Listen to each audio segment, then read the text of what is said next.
Hey, this is Colin Gibson, and today we're going to be talking more golf equipment and specifically about mapping and gapping your golf bag.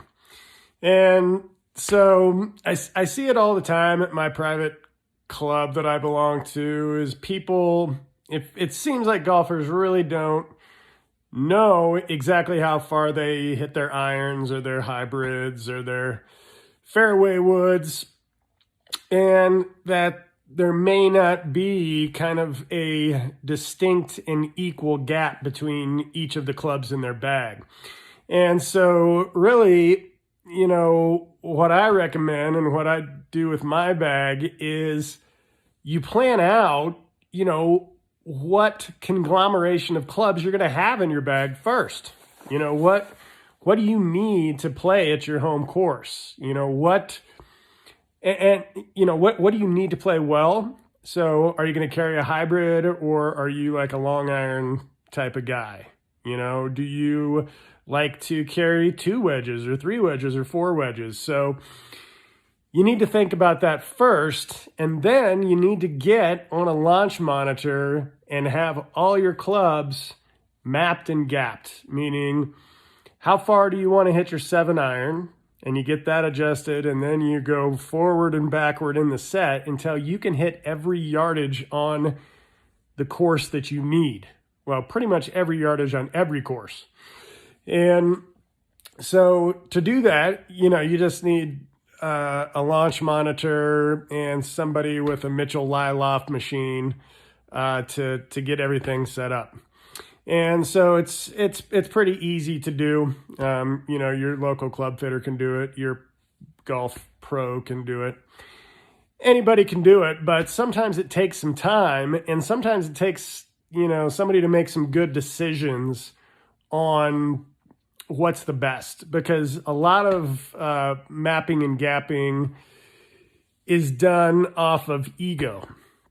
And a lot of the loft creep that we see in these irons today is done off of both golfer ego and club manufacturers trying to sell more clubs, club fitters trying to sell you more clubs. So, if you have to decide, do you want to hit your 7-iron farther than your playing partners? Is that important to you? Or is it more important to hit your 7-iron high, with good spin and a great, angle of descent so that you can stop it near the hole? So you have to decide what your goals are, I guess, first. And the other thing is the loft creep is so out of control these days. Sometimes it's really hard to make a good map for a bag. Okay, so if you've just bought a new set of irons and, you've got a 7-iron that's, 4 degrees strong from a normal 7-iron, then you're going to kind of run out of clubs at the top of your set.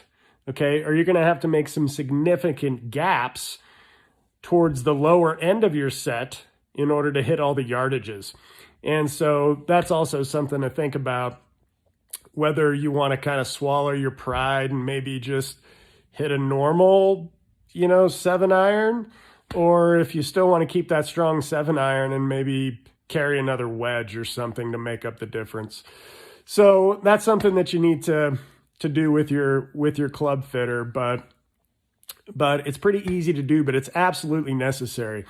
I'll tell you a story. I've had some people in my hitting bay and my TrackMan who wanted their bags mapped, and the thing that I do is I just start off by putting the TrackMan at the altitude of their home course, which most of mine are in Denver, and then asking them to hit 7-irons. You can do a 6-iron too. I like to do 7-irons into the screen, but without the TrackMan data showing up. So they're blind. They're hitting their 7-irons blind. And basically what I tell them to do is I have them warm up, and then I have them hit the 7-iron to the distance they think they usually hit it. So if they usually hit their 170, then I'll have them hit a bunch of blind 170 shots into a green, a fake green. And the whole time I'm looking at the computer, seeing what they actually do. And it may surprise you that most golfers do not know how far they actually carry their 7-iron or their 8-iron, 9-iron pitching wedge. Their idea of what they hit it is actually not really what they hit it under, controlled conditions. And so there's almost always adjustments and tweaking and things going on. And a lot of the times, even if those players have had custom fit clubs, when they come in, their lie angles are kind of off or they're not consistent. I've seen a lot of weird things in sets that need to be tweaked.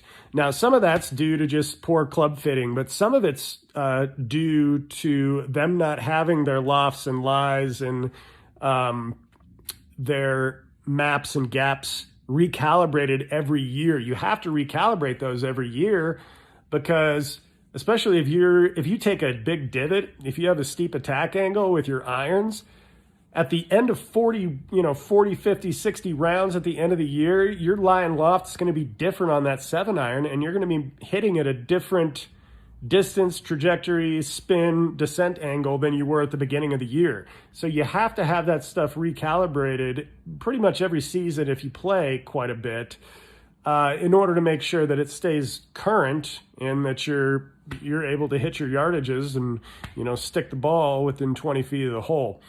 So, make sure that you go to your club fitter or your buddy with a TrackMan, some kind of good launch monitor every season to get things recalibrated. And that's really going to help your game.